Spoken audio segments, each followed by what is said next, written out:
All right, it's all about Raleigh, Frazier, and North Memphis. We are here with Miss Kelley Alsobrook. Kelley, tell everyone hello. Hi. Kelley, I read your story and it was so emotional for me. I can relate myself, but um, the situations were the abusive relationships and human trafficking. Can you give us a little more information about that? Just tell us. Well, as I put in my story, my abuse started with my dad when I was young, and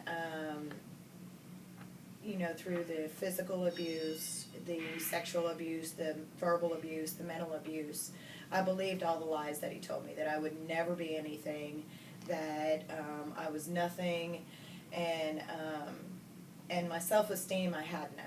And so I didn't think I deserved any better. And as I got older, I picked men that were just like him. And eventually, trying to take care of my daughter, I met this man, and, he told me he was going to take care of us, and, he would pay for my hotel room, and he was, paying for our meals, and that's how the human trafficking started. Because then once he reeled me in, then it was all about payback. And so then it was my turn to do for him. And little did I know that he was a pimp. And that's how the human trafficking started. Okay, what advice would you give young women who are in that lifestyle right now? And also, what can you tell young women who are not in that lifestyle but may be approached by that? What I can tell young women that are in the lifestyle, first of all, let me say this. 98% of the women that are in that lifestyle were either coerced or kidnapped. So, a lot of times when you see prostitutes out on the street, everybody wants to say, oh, how nasty, look at that nasty, whatever, and that's not the case. And if you're not wanting to be in that lifestyle, which most women that are in it don't want to be, get with your local authorities. There's a lot of assistance out there, and they'll help you.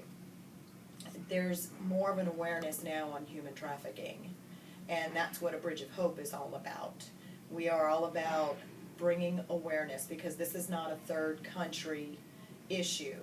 It is the second highest crime in the United States.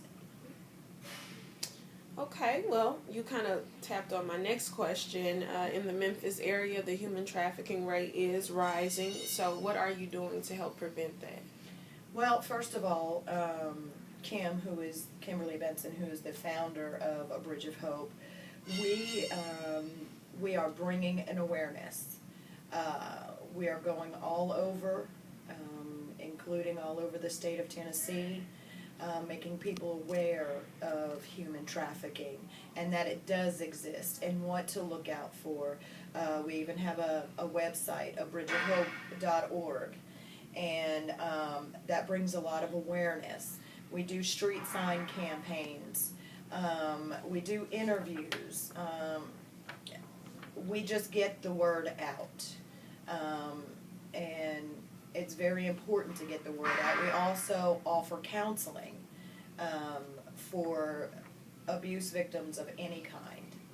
Okay, so it seems like you work with women and overcoming those situations as well, but how did you overcome your circumstances? It took a long time. And to be honest, how I overcame, and I still deal with it, I still work on it on a pretty regular basis, but how I started to deal with it was through God and getting into church and getting that relationship with God. Every time I was out of the situation, the police would send me back home with nowhere to go and with no help. So now there's help for all of these women. And, then there wasn't. And so I've had to learn the hard way. And, you know, my husband, he's incredible. He loves me through it all. You know, and then with meeting Kim, and we have the Coffee and Comfort group. So I'm continuing to work through the process. But a lot of it was God. Okay. God is good. Yes, He is. Okay, so you've been through the storm, but now it seems like you're just enjoying the sunshine. What are you currently working on? I know you have your nail salon, and you're working with, what is it, Bridging? Oh, Bridge of Hope. A Bridge of Hope, okay. Anything else that you're doing that you'd like to let everyone know?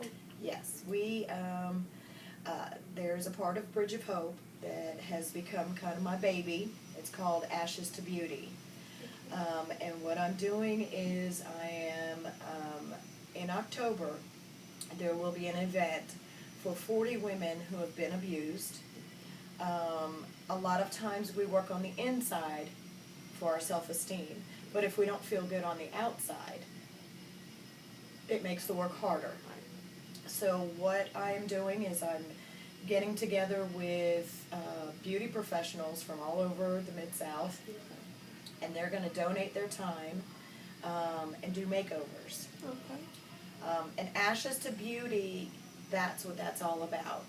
You're going from the ashes, and you're allowing God to bring out your beauty. Okay. And that's what we want women to see. We want women to see that they are beautiful, no matter what they have been through, no matter what has been done to them. God did not design the hurt and the pain, but God can heal them. And Ashes to Beauty is just something that God has given to me. And I'm very, very, very excited. I've got quite a few women from the beauty industry, and I'm talking hair, makeup, nails. There's going to be a clothes closet.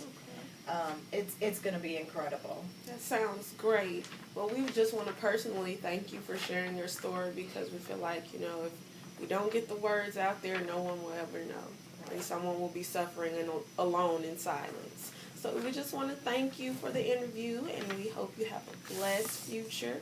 And we're loving to see anything that you have coming up new. Thank you.